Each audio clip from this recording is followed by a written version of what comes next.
નમસ્કાર વિદ્યાર્થી મિત્રો, ઉમા યુટ્યુબ ચેનલમાં આપ સૌનું હાર્દિક સ્વાગત છે। આજે આપણે ધોરણ 12 અર્થશાસ્ત્રમાં પ્રકરણ 2 શરૂ કર્યું છે। તો પ્રકરણ 2 છે વૃદ્ધિ અને વિકાસના નિર્દેશકો। તો વૃદ્ધિ અને વિકાસના નિર્દેશકો એટલે શું થશે? વૃદ્ધિ એટલે શું અને વિકાસ એટલે શું? વૃદ્ધિનો અર્થ આપણે સમજાતા, વિકાસનો અર્થ સમજાતા। વૃદ્ધિ અને વિકાસમાં કેટલો તફાવત છે, એટલે કે કેટલો ફેરફાર છે, કે વૃદ્ધિ અને વિકાસમાં કેટલો તફાવત છે? બેયનો અર્થ ઓમ સેમ થાય છે, બેયનો અર્થ સરખો થાય છે, પણ છતાં થોડોક ફેરફાર છે। એ શું છે એ આપણે આર્થિક વિકાસના લક્ષણોમાં જોયું હતું, અને એ વૃદ્ધિના લક્ષણોમાં આર્થિક વૃદ્ધિની આપણે મર્યાદા જોઈ હતી અને આર્થિક વિકાસની પણ મર્યાદા આપણે જોઈ હતી, ફાયદા અને મર્યાદા। હવે આપણે મોસ્ટ આઈએમપી ક્વેશ્ચન છે વૃદ્ધિ અને વિકાસ વચ્ચેનો તફાવત, એ આપણે જોવાનો છે। વૃદ્ધિ અને વિકાસ વચ્ચેનો તફાવત કઈ રીતે? વૃદ્ધિ અને વિકાસ વચ્ચેનો તફાવત, વૃદ્ધિ અને વિકાસ વચ્ચેનો તફાવત એ આપણે જોઈએ। વૃદ્ધિ એટલે કે આર્થિક વૃદ્ધિ શું છે, આર્થિક વિકાસ શું છે? આર્થિક વૃદ્ધિ છે એ ઘટના છે, જ્યારે આર્થિક વિકાસ છે એ પ્રક્રિયા છે। વૃદ્ધિ ઘટના છે, કોઈ વસ્તુ એકવાર બને ને ત્યારે એને ઘટના કહેવાય, કે આવું બની હતી, આવી ઘટના બની હતી। અને પ્રક્રિયા એટલે કે સદંતર ચાલુ હોય, કન્ટિન્યુ હોય, સતત હોય, એને શું કહેવાય? પ્રક્રિયા। આર્થિક વૃદ્ધિમાં પરિમાણાત્મક પરિવર્તનો થાય છે, જ્યારે આર્થિક વિકાસમાં પરિમાણાત્મક અને ગુણાત્મક બે પરિવર્તન થાય છે। આર્થિક વૃદ્ધિમાં પરિમાણાત્મક પરિવર્તન થાય છે, જ્યારે આર્થિક વિકાસમાં પરિમાણાત્મક ગુણાત્મક બે થાય છે। આર્થિક વૃદ્ધિમાં અર્થતંત્રમાં ઉપલબ્ધ સાધનોની પુનઃફાળવણી ઉપર ભાર મૂકવામાં આવે છે, જ્યારે આર્થિક વિકાસના અર્થતંત્રમાં વપરાયેલા ન વપરાણા હોય એવા સાધનો પર ભાર મૂકવામાં આવે છે। આર્થિક વૃદ્ધિ વિકસિત દેશો સાથે સંકળાયેલ ખ્યાલ છે।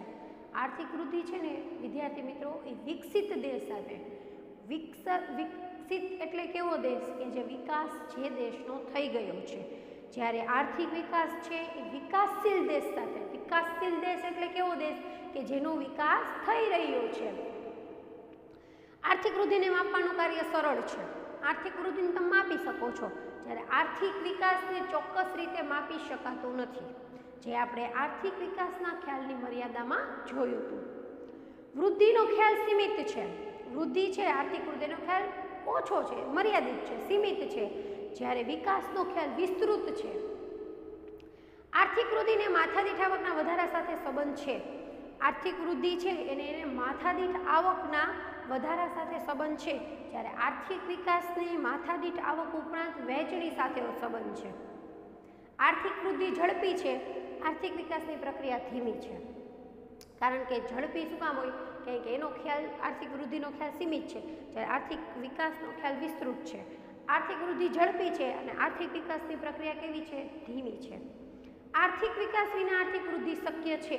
ટૂંકમાં વિકાસ વગર વૃદ્ધિ થઈ શકે છે, પણ વૃદ્ધિ વગર વિકાસ ન થઈ શકે। આર્થિક વિકાસ ન હોય તો વૃદ્ધિ થઈ શકે, પણ વિકાસ કરવો હોય તો વૃદ્ધિ તો હોવી જ જોઈએ, એટલે આર્થિક વૃદ્ધિ વિના આર્થિક વિકાસ શક્ય નથી। એના પછી છે વિકાસના નિર્દેશકો। આપણે વિકાસના નિર્દેશકો જોઈએ તો કે વિકાસના નિર્દેશકો એટલે શું? કે વિકાસને તમે કેવી રીતે માપી શકો છો, એને કહેવાય વિકાસના નિર્દેશકો। વિકાસના નિર્દેશકો માપેલું છે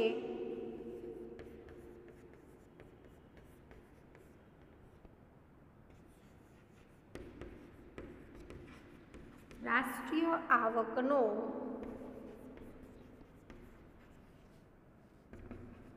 વૃદ્ધિ દર,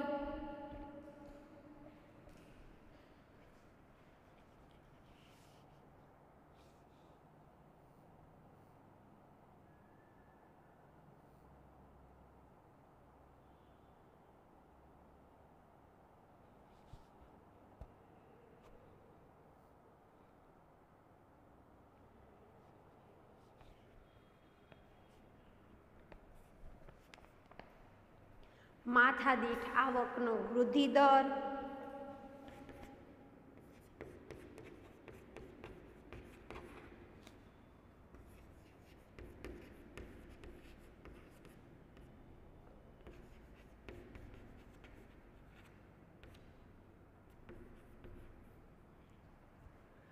જીવનની ભૌતિક ગુણવત્તા,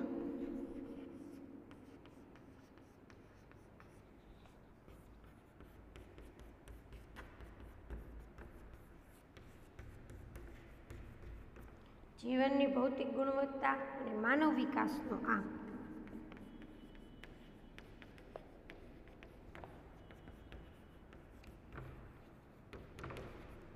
જીવનની ભૌતિક ગુણવત્તા અને માનવ વિકાસનો આંક.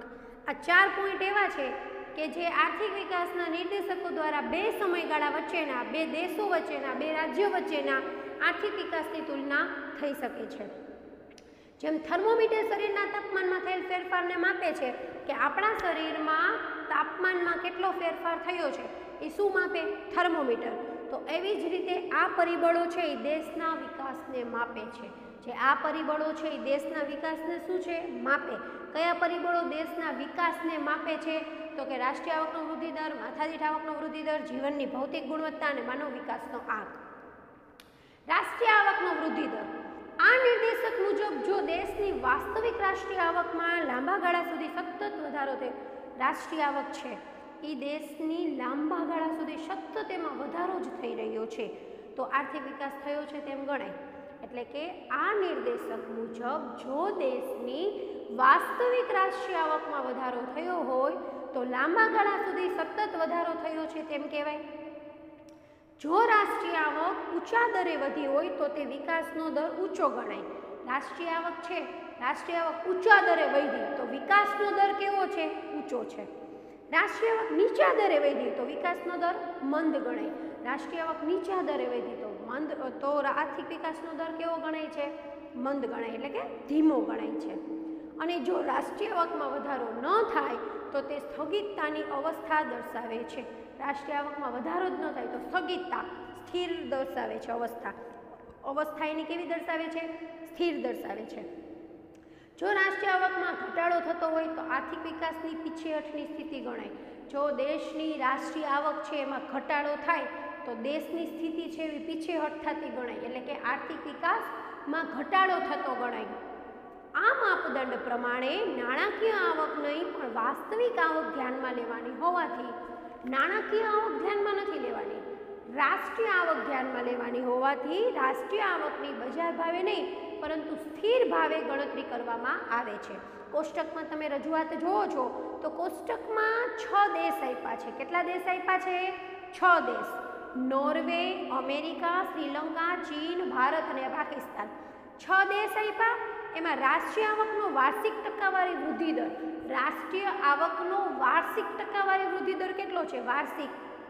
તો કે નોર્વેમાં 2.2 છે, અમેરિકામાં 2.4 છે, શ્રીલંકામાં 4.5 છે, ચીનમાં 7.3 છે અને ભારતમાં 7.3 અને પાકિસ્તાનમાં 4.7 છે. એટલે કે આ રાષ્ટ્રીય આવકનો વાર્ષિક ટકાવારી વૃદ્ધિ દર છે એ નોર્વેમાં 2.2 છે, તો અમેરિકામાં 2.4 છે, શ્રીલંકામાં, ચીન, ભારતમાં 7.3 અને પાકિસ્તાનમાં 4.7. વિશ્વના કેટલાક દેશોમાં રાષ્ટ્રીય આવકનો વૃદ્ધિ દર અન્ય કેટલાક દેશોના આવકના વૃદ્ધિ દર કરતાં વધારે હોય છે. રાષ્ટ્રીય આવકનો વૃદ્ધિ દર કેટલો હોય? વધારે હોય. તેથી એમ કહી શકાય કે તેમનો વિકાસનો દર પણ વધારે છે. કોષ્ટકમાં તમે જોઈ શકો છો કે નોર્વે, અમેરિકા, શ્રીલંકા, ચીન, ભારત આ રાષ્ટ્રીય આવકનો વાર્ષિક વૃદ્ધિ દર ઊંચો છે. નોર્વેનો, અમેરિકાનો, શ્રીલંકા અને ભારતનો રાષ્ટ્રીય આવકનો વૃદ્ધિ દર કેટલો છે? ઊંચો છે. તેથી એમ કહી શકાય કે ભારતનો આર્થિક વૃદ્ધિ દર પણ આ દેશો કરતાં ઊંચો છે. આ બધા દેશો કરતાં ભારતનો જે રાષ્ટ્રીય આવકનો વૃદ્ધિ દર છે કેટલો છે? વધારે છે. આપણે એ યાદ રાખવું જોઈએ કે નોર્વે અને અમેરિકાનો અગાઉ ખૂબ વિકાસ થઈ ચૂક્યો છે. હવે તેઓ 2 થી 3% દરે વિકાસ કરી રહ્યા છે. પહેલાં નોર્વેનો અને અમેરિકાનો ખૂબ જ વિકાસ પહેલાં થઈ ગયો છે. હવે જોઈએ તો 2 થી 3% દરે તે લોકો વિકાસ કરી રહ્યા છે. એટલે આ રાષ્ટ્રીય આવકનો વૃદ્ધિ દર આપ્યો છે. હવે મર્યાદા શું છે? તો કે આમ છતાં રાષ્ટ્રીય આવકને વિકાસના એક નિર્દેશક તરીકે સ્વીકારવામાં આવેલ છે, જે નીચે મુજબની છે અને આર્થિક વિકાસના નિર્દેશકોની મર્યાદા છે એ આપણે કોર્સમાં નથી. માથાદીઠ આવકનો વૃદ્ધિ દર જોઈએ. હવે આ રાષ્ટ્રીય આવકનો વૃદ્ધિ દર જોયો કોષ્ટકનો, નોર્વેનો, અમેરિકા, ચીન, ભારત, બરોબર, 2.2, 2.3, 7.3 એ રીતે હતો. હવે આપણે જોવાનું છે માથાદીઠ આવકનો વૃદ્ધિ દર. રાષ્ટ્રીય આવક એટલે દેશની રાષ્ટ્રીય આવક. હવે માથાદીઠ આવક એટલે વ્યક્તિ માથા પ્રમાણે આવક. આ નિર્દેશક મુજબ જો દેશની માથાદીઠ વાસ્તવિક આવકમાં લાંબા ગાળા સુધી સતત વધારો થતો રહે તો આર્થિક વિકાસ થયો છે તેમ કહેવાય. અહીં માથાદીઠ આવક એટલે સરેરાશ માથાદીઠ આવક. માથાદીઠ આવક એટલે શું? એટલે કે સરેરાશ માથાદીઠ આવક. દેશની કુલ રાષ્ટ્રીય આવકને વસ્તીના કુલ પ્રમાણ વડે ભાગતા. પહેલા માથાદીઠ આવક જોતી હોય તમારે શું કરવું પડે? દેશની કુલ રાષ્ટ્રીય આવક, દેશની કુલ રાષ્ટ્રીય આવક ભાંગા વસ્તી, કુલ વસ્તી, એટલે કુલ રાષ્ટ્રીય આવકને વસ્તીના કુલ પ્રમાણ વડે ભાગતા જે સરેરાશ મળે. કુલ રાષ્ટ્રીય આવક છેદમાં કુલ વસ્તી. વસ્તી કેટલી? વસ્તીના કુલ પ્રમાણ વડે ભાગતા તમને માથાદીઠ આવક મળે. રાષ્ટ્રીય આવકની જેમ માથાદીઠ આવક વધારે હોય, રાષ્ટ્રીય આવકની જેમ માથાદીઠ આવક પણ વધારે હોય તો વધવાનો દર ઊંચો હોય તો તે વધવાનો દર ઊંચો હોય તો દેશનો વિકાસનો દર ઊંચો ગણાય. કેમ? રાષ્ટ્રીય આવક વધારે હોય તો દેશનો વિકાસનો દર ઊંચો કહેવાય. એવી જ રીતે માથાદીઠ આવક વધારે હોય તો દેશના વિકાસનો દર કેવો ગણાય? ઊંચો ગણાય. જો માથાદીઠ આવકના નીચા દરે વધે તો વિકાસનો દર નીચો ગણાય. માથાદીઠ આવક છે એ નીચા દરે વધે તો વિકાસનો દર કેવો ગણાય? નીચો ગણાય. અને જો માથાદીઠ આવકમાં વધારો ન થતો હોય તો વિકાસમાં સ્થગિતતાની સ્થિતિ આવી છે તેમ કહેવાય. એવી જ રીતે માથાદીઠ આવકમાં વધારો ન થાય તો વિકાસમાં સ્થિર છે એમ કહેવાય. નહીં દર ઊંચો નહીં દર નીચો. જો કોઈ દેશની માથાદીઠ આવક ઘટતી હોય, કોઈ દેશની માથાદીઠ આવક જ ઘટતી હોય તો વિકાસની પીછેહઠની સ્થિતિ કહેવાય. એટલે રાષ્ટ્રીય આવક અને માથાદીઠ આવક છે એ બે આર્થિક વિકાસના નિર્દેશકો છે. આર્થિક વિકાસનો અંતિમ હેતુ જીવન ધોરણ સુધારીને માનવ વિકાસ ઊંચે લઈ જવાનો છે. આર્થિક વિકાસ એટલે શું? તો કે પ્રજાનું જીવન ધોરણ સુધારીને એનો માનવ વિકાસ છે, માનવીનો વિકાસ છે એનો દર ઊંચે લઈ જવાનો છે. તે માટે માથાદીઠ આવકમાં વધારો તેનું એક ઉત્તમ નિર્દેશક છે. એ માટે જે આ માથાદીઠ આવકમાં વધારો થાય એનું એક કેવું નિર્દેશક છે? ઉત્તમ નિર્દેશક છે. જો વિકાસથી લોકોનું જીવન ધોરણ સુધરે નહીં તો તે સાચા અર્થમાં વિકાસ નથી. વિકાસથી લોકોનું જીવન ધોરણ સુધરવું જોઈએ. વિકાસથી લોકોનું જીવન ધોરણ ન સુધરે તો એ સાચા અર્થમાં વિકાસ નથી. તેથી જ માથાદીઠ આવકનો વધારો એ પ્રજાના જ ભૌતિક કલ્યાણમાં થતા વધારાનો વધુ સારો નિર્દેશક છે. માથાદીઠ આવકમાં વધારો એ વ્યક્તિની ભૌતિક સુખાકારીમાં વધારો કરે છે. માથાદીઠ આવકમાં વધારો છે એ વ્યક્તિની ભૌતિક સુખાકારીમાં વધારો કરે છે. એટલે કે કોઈ કુટુંબ છે એમાં માથાદીઠ બધા લોકો કમાય છે, માથાદીઠ આવકમાં વધારો છે તો એની ભૌતિક સુખાકારીમાં વધારો થાય. રાષ્ટ્રીય આવકમાં વધારો હોય તો લોકોની ભૌતિકમાં સુધારો ન થાય, પણ માથાદીઠ આવકમાં વધારો થાય તો લોકોની ભૌતિક સુખાકારીમાં વધારો થાય. જેમ કે માથા પ્રમાણે જો આવક વધારે હોય તો લોકો પોતાના ઘરમાં બધી વસ્તુ વસાવી શકે છે, ભૌતિક સુખ સગવડ મેળવી શકે છે અને તેથી તે વિકાસનો સાચો માપદંડ છે. માથાદીઠ આવક છે એ વિકાસનો સાચો માપદંડ છે. કેમ કે માથા પ્રમાણે લોકોની આપણે આવક માપી શકીએ છીએ. કોષ્ટકમાં કેવી રીતે રજૂઆત છે? દેશ આપ્યા છે: નોર્વે, અમેરિકા, શ્રીલંકા, ચીન, ભારત, પાકિસ્તાન. આવક માથાદીઠ રાષ્ટ્રીય સમખરીદ શક્તિના માપદંડ મુજબ જોઈ તો વૃદ્ધિ દર નોર્વેનો 1.1 છે, અમેરિકાનો 1.6 છે. સમખરીદ શક્તિ એટલે એને કહેવાય પરચેસિંગ પાવર, બરાબર છે. અને શોર્ટમાં PPP તરીકે ઓળખવામાં આવે છે. ચીનનો 6.7, ભારતનો 6.0, પાકિસ્તાનનો 2.6. કોષ્ટકમાં જોઈ શકાય કે ભારતની માથાદીઠ આવક 2014માં સમખરીદ શક્તિના માપદંડ મુજબ 5497 એટલે કે 5497 અમેરિકન ડોલર છે. 5497 જે નોર્વે, અમેરિકા, ચીન, શ્રીલંકા કરતાં ઘણી ઓછી છે. ભારતની નોર્વે કરતાં 11 થી 12 ગણી ઓછી છે. નોર્વે કરતાં તો 11 થી 12 ગણી ઓછી છે, 5497 જ છે ભારતની. તો નોર્વેનો વિકાસ ભારત કરતાં કેટલો વધારે થયો કહેવાય? તો કે 11 થી 12 ગણો વધારે કહેવાય. ભારતથી નોર્વેનો વિકાસ કેટલો વધારે ગણાય? તો કે 11 થી 12 ગણો. પરંતુ ભારતની માથાદીઠ આવકનો વૃદ્ધિ દર ઊંચો છે, તેથી વિકાસ ઝડપથી થઈ રહ્યો છે. ભારતની માથાદીઠ આવકનો વૃદ્ધિ દર ઊંચો છે, એટલે કે માથાદીઠ આવકનો વૃદ્ધિ દર વધારે છે, એટલે ભારતનો ઝડપી વિકાસ થયો છે તેમ કહી શકાય. એના પછી એની મર્યાદા છે જે કોર્સમાં નથી. હવે આપણે જોઈએ જીવનની ભૌતિક ગુણવત્તામાં સુધારો. આપણે જોયું રાષ્ટ્રીય આવકનો વૃદ્ધિ દર, માથાદીઠ આવકનો વૃદ્ધિ દર. હવે જોવાનું છે જીવનની ભૌતિક ગુણવત્તામાં સુધારો. જીવનની ભૌતિક ગુણવત્તા, લોકોની ભૌતિક ગુણવત્તા જોઈએ. જીવનની ભૌતિક ગુણવત્તામાં સુધારણા.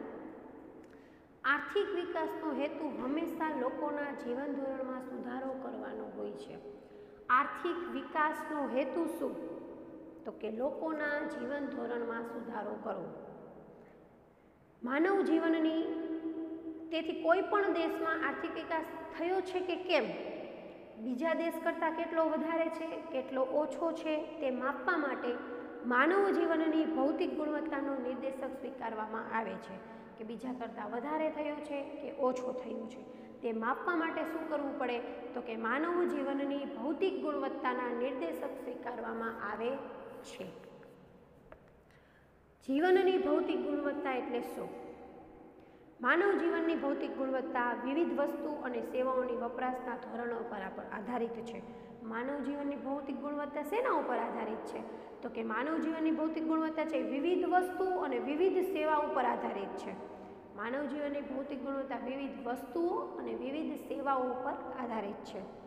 વપરાશના ધોરણો એટલે સમયના કોઈ એક ગાળા દરમિયાન વ્યક્તિ અથવા વ્યક્તિના સમૂહ દ્વારા વપરાશમાં લેવાયેલ ખોરાક, બણતણ તથા અન્ય બિનટકાઉ વસ્તુ, વપરાશમાં લેવાયેલ ટકાઉ અથવા અર્ધ ટકાઉ વસ્તુ અને વપરાયેલ વસ્તુમાં લેવાયેલ સેવાઓનો સમૂહ. હવે જીવનની ભૌતિક ગુણવત્તામાં કઈ કઈ બાબતોનો સમાવેશ થાય? કોઈ એક વર્ષના ગાળામાં દેશના લોકોએ વપરાશમાં લીધેલ વસ્તુ અને સેવાના સમૂહ માનવ જીવનની ભૌતિક ગુણવત્તા નક્કી કરે. એક વર્ષમાં વપરાશમાં લીધેલ કેટલી વસ્તુ, એ માનવ જીવનની ભૌતિક ગુણવત્તા નક્કી કરે. એટલે કે એક વર્ષમાં વપરાશમાં લીધેલ કેટલી વસ્તુ, એ માનવ જીવનની ભૌતિક ગુણવત્તા નક્કી કરે છે. આ વસ્તુ અને સેવાઓમાં મુખ્યત્વે નીચેના ઘટકોનો સમાવેશ થાય. આ વસ્તુ અને સેવામાં શેનો સમાવેશ થાય? તો કે મુખ્યત્વે નીચેના ઘટકોનો સમાવેશ થાય. ખોરાક, કેલરી, પ્રોટીન, ચરબી. કેલરીમાં પ્રોટીન, ચરબી. આરોગ્ય તબીબી સેવામાં વસ્તીના એકમ દીઠ ડૉક્ટરનું પ્રમાણ, વસ્તીના એકમ દીઠ ડૉક્ટરનું પ્રમાણ એટલે કે આરોગ્ય અને તબીબી સેવા. રહેઠાણ, કપડાં. રહેઠાણ, કપડાં. શિક્ષણ અને મનોરંજન. કેટલા ટકા વસ્તીને પ્રાથમિક, માધ્યમિક ને ઉચ્ચતર શિક્ષણ મળે છે? અને મનોરંજનમાં ટીવી, થિયેટર્સ કેટલા છે, કેટલાના ઘરે છે? રહેઠાણ, કપડામાં ઓરડાની સંખ્યા, ઓરડા દીઠ સરેરાશ વ્યક્તિ. પરિવહન અને માહિતી પ્રસારણ સેવા, વસ્તી દીઠ રસ્તા, રેલવેની લંબાઈ અને માહિતી પ્રસારણમાં ટેલિફોન સંખ્યા. ઉર્જા શક્તિમાં માથાદીઠ ઉર્જાની વપરાશ, દેશની વસ્તીને મળતું પીવાનું ચોખ્ખું પાણી, સરેરાશ આયુષ્ય, બાળ મૃત્યુનું પ્રમાણ, સરેરાશ આયુષ્ય કેટલું, બાળ મૃત્યુનું પ્રમાણ, ડ્રેનેજની સુવિધા એટલે કે ગટરની સુવિધા. આ બધા શું છે? જીવનની ભૌતિક ગુણવત્તા માપવાના ઘટકો છે. જો ઉપરયુક્ત 10 બાબતમાં સુધારો થયો છે તો દેશમાં માનવ જીવનની ભૌતિક ગુણવત્તા સુધરી છે. આ 10 બાબતમાં ગટર છે, સરેરાશ આયુષ્ય, વસ્તી, માહિતી પ્રસારણ, પરિવહન, શિક્ષણ, મનોરંજન, રહેઠાણ, કપડાં, ખોરાક, આરોગ્ય, તબીબી સેવા, 10 વસ્તુમાં સુધારો થયો હોય તો માનવ જીવનની ભૌતિક ગુણવત્તામાં સુધારો થયો છે તેમ કહી શકાય. જો સુધારો ન થયો હોય તો કયા ક્ષેત્રમાં સુધારાની જરૂર છે? સુધારો નથી થયો તો કયા ક્ષેત્રમાં સુધારાની જરૂર છે? તેના ઉપાયો શોધી દેશના વિકાસને વધારી શકાય છે. એના ઉપાયો શોધવાના હોય અને દેશના વિકાસને વધારી શકાય છે કે આ બાબત, આ ઘટકમાં, આ પોઈન્ટમાં સુધારો નથી તો એના માટે ઉપાયો શું કરવાના એ વિચારીને આપણે સુધારી શકીએ છીએ. સૌથી ઊંચું મૂલ્ય ધરાવતા નિર્દેશકને શોનો આંક અપાય. સૌથી ઊંચું જે મૂલ્ય ધરાવે એને શોનો આંક આપણે આપી શકીએ છીએ. જીવનની ભૌતિક ગુણવત્તા સુધારવા ઉપર વિકાસશીલ દેશ હવે વધારે ધ્યાન આપે છે. જીવનની ભૌતિક ગુણવત્તા સુધારવા ઉપર વિકાસશીલ દેશ છે એટલે કે વિકાસ કરતા દેશ છે એ વધારે ધ્યાન આપે છે. જીવનની ભૌતિક ગુણવત્તાનો આંક.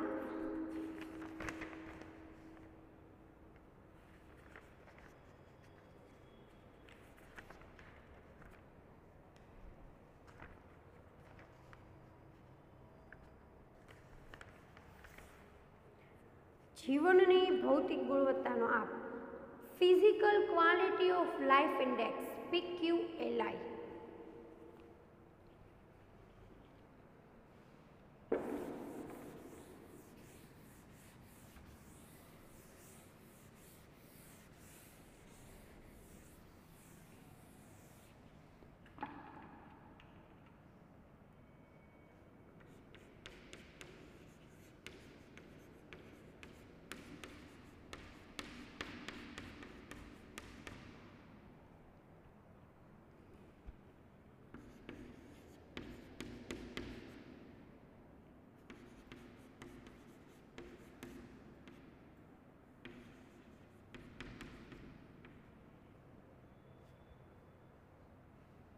જીવનની ભૌતિક ગુણવત્તાનો આંક એમાં તમે PQLI physical quality of index life index. રાષ્ટ્રીય આવક અને માથાદીઠ આવકનો વધારો એ આર્થિક વિકાસનો સાચો નિર્દેશક નથી. રાષ્ટ્રીય આવકમાં વધારો અને માથાદીઠ આવકમાં વધારો છે એ આર્થિક વિકાસનો સાચો નિર્દેશક નથી. તેમની અનેક મર્યાદા છે. દેશની વધતી આવક અમુક લોકોના હાથમાં કેન્દ્રિત થાય તે વિકાસ નથી. દેશની જે વધતી આવક છે એ અમુક લોકોના હાથમાં જ કેન્દ્રિત થયેલી જોવા મળે તો એ વિકાસ નથી. એટલે કે ધનિક ધનિક બને એ વિકાસ નથી.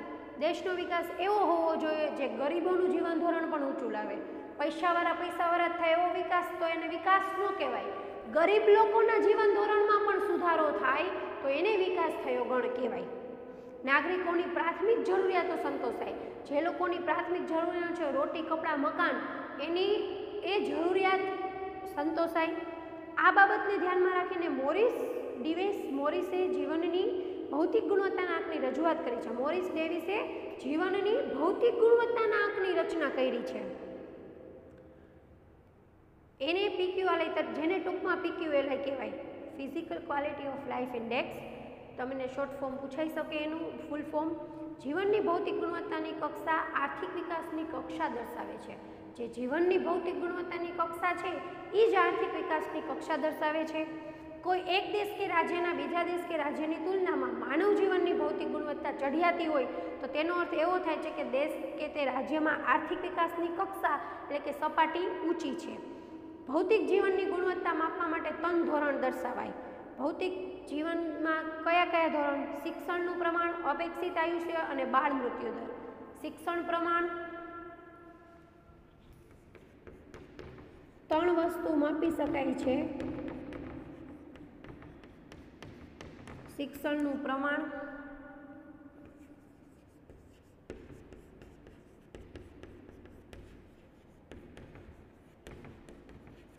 અપેક્ષિત આયુષ્ય અને બાળ મૃત્યુ દર.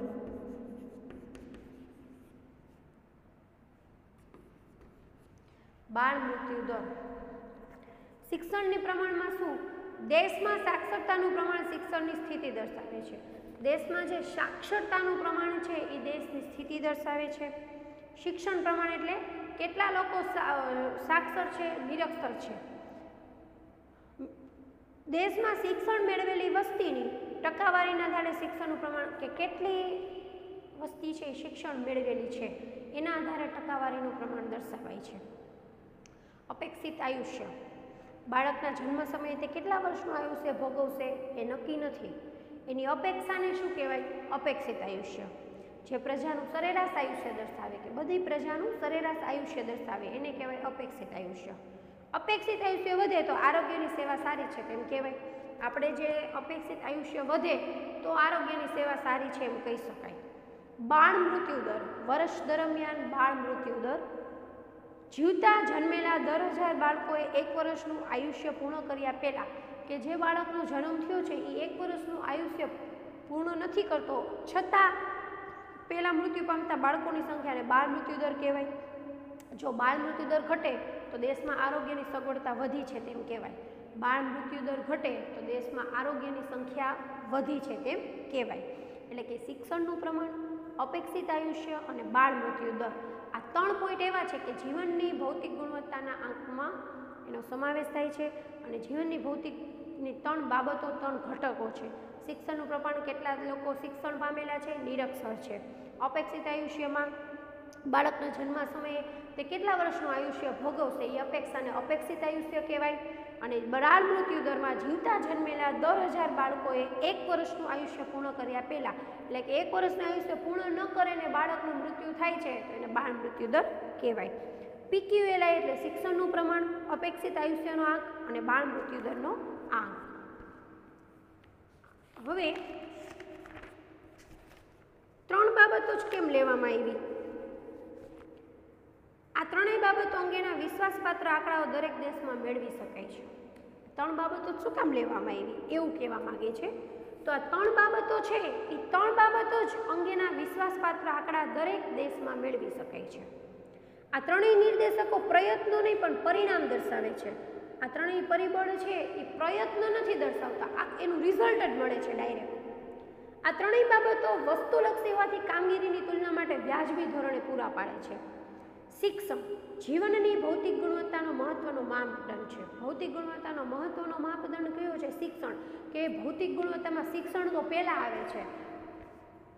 શિક્ષણમાં વધારો વ્યક્તિના કલ્યાણનો વધારો દર્શાવે. જે વ્યક્તિ અભણ છે એ કલ્યાણ, અને જે વ્યક્તિ શિક્ષણ પામેલો છે એનો કલ્યાણનો વધારો દર્શાવે છે. વ્યક્તિની કુશળતા અને દેશના વિકાસની આવશ્યક બાબત ગણાય. વ્યક્તિની કુશળતા અને દેશના વિકાસની આવશ્યક જરૂરી બાબત ગણાય છે. અપેક્ષિત આયુષ્ય સામાજિક પરિસ્થિતિ અને સુખાકારીનું પ્રતિબિંબ છે. સામાજિક પરિસ્થિતિ અને સુખાકારીનું પ્રતિબિંબ છે અપેક્ષિત આયુષ્ય. અપેક્ષિત આયુષ્યનો વધારો પોષણ, તબીબી સારવાર તથા પર્યાવરણ સંજોગોનું પરિણામ કે પ્રતિબિંબ છે. બાળ મૃત્યુદર સામાજિક પરિસ્થિતિ અને સુખાકારીનું પ્રતિબિંબ છે. બાળ મૃત્યુદર એટલે શું? બાળ મૃત્યુદર પીવાના સ્વચ્છ પાણી, ઘરનું પર્યાવરણ, ઘરનું વાતાવરણ, પીવાના સ્વચ્છ પાણી, મહિલાઓની સ્થિતિ, માતૃત્વની કામગીરીનું સંવેદનશીલ પ્રતિબિંબ છે. જીવનના ભૌતિક ગુણવત્તાના આંકની રચના. દરેક નિર્દેશ શિક્ષણ, આયુષ્ય અને બાળ મૃત્યુ દર એ 100નો ભાર એટલે કે વેટેજ આપવામાં આવે છે. શિક્ષણ, આયુષ્ય અને બાળ મૃત્યુ દરની દેશની તે નિદર્શનની કામગીરીના આધારે 0 થી 100ના આંકની વચ્ચેના ગુણ મૂકવામાં આવે છે. 0 થી 100 વચ્ચે જેની રચના થાય. આ 3 બાબતોમાં એ દેશને મળેલા ગુણોનો સરવાળો છે. દેશને મળેલા ગુણનો સરવાળો 3 બાબત એટલે PQLI બને. સરવાળાને 3 વડે ભાગીને સરેરાશ કાઢવામાં આવે છે. જે આંક મળે તેને PQLIના આંક તરીકે ઓળખવામાં આવે છે. મહત્વની બાબતો છે. જે દેશનો PQLI 100ની નજીક હોય, જે દેશનું આજે ફિઝિકલ લાઈફ ઓફ ઇન્ડેક્સ છે, PQLI physical quality of life index 100ની નજીક હોય તો ઉપરોક્ત 3 બાબતોમાં કામગીરી ઉત્તમ છે તેમ કહેવાય. 0ની નજીક હોય તો કામગીરી ઉતરતી કક્ષાની છે એમ કહેવાય. PQLI 0 થી 100ની વચ્ચે હોઈ શકે છે. 3 વડે ભાંગો એટલે 0 થી 100ની વચ્ચે હોય. PQLIના આંકથી એક જ દેશના 2 રાજ્યો કે 2 જુદા જુદા દેશોની તુલના થઈ શકે. PQLIથી એક જ દેશના 2 રાજ્યો કે 2 જુદા જુદા દેશની તુલના થઈ શકે. જેમ PQLIનો વધારે તેમ આર્થિક વિકાસ વધારે એમ કહેવાય. PQLI ઓછો એમ આર્થિક વિકાસ ઓછો છે તેમ કહેવાય. એટલે આપણે જોયું કે 100ની નજીક હોય તો ઉત્તમ અને 100 થી નીચે 0ની નજીક હોય તો ઓછો. સકારાત્મક બાબતો શું છે? PQLIમાં માનવ જીવનના ધોરણને સ્પર્શતા શિક્ષણ અને આરોગ્ય જેવી બાબતનો સમાવેશ થાય. આ સકારાત્મક બાબત છે કે એમાં શિક્ષણ અને આરોગ્ય જેવી બાબતોનો સમાવેશ થાય છે. માથાદીઠ આવકના નિર્દેશક કરતાં PQLI ચડિયાતા છે. આર્થિક વિકાસના નિર્દેશક તરીકે PQLI રાષ્ટ્રીય આવક અને માથાદીઠ આવક કરતાં ઓછી મર્યાદાવાળા છે. PQLIથી જુદા જુદા દેશ જૂથના એક જ દેશના વિવિધ રાજ્યોની તુલના થઈ શકે. દેશની અને રાજ્યની તુલના થઈ શકે. શહેરી, ગ્રામીણ, સ્ત્રી, પુરુષના PQLI બનાવી તેમની તુલના થઈ શકે છે. હવે એના પછી છે મર્યાદાઓ. PQLIની મર્યાદાઓ છે જે આપણે નેક્સ્ટ લેક્ચરમાં જોશું. આજે આપણે આર્થિક વિકાસના નિર્દેશકોમાં 4 નિર્દેશક જોયા: રાષ્ટ્રીય આવકનો વૃદ્ધિદર, માથાદીઠ આવકનો વૃદ્ધિદર, જીવનની ભૌતિક ગુણવત્તાનો આંક અને માનવ વિકાસનો આંક. એમાં આપણે રાષ્ટ્રીય આવકનો વૃદ્ધિદર, માથાદીઠ આવકનો વૃદ્ધિદર અને જીવનની ભૌતિક ગુણવત્તાનો આંક જોયો. એમાં આપણે મર્યાદા બાકી રાખી છે, એ આપણે નેક્સ્ટ લેક્ચરમાં સમજીશું.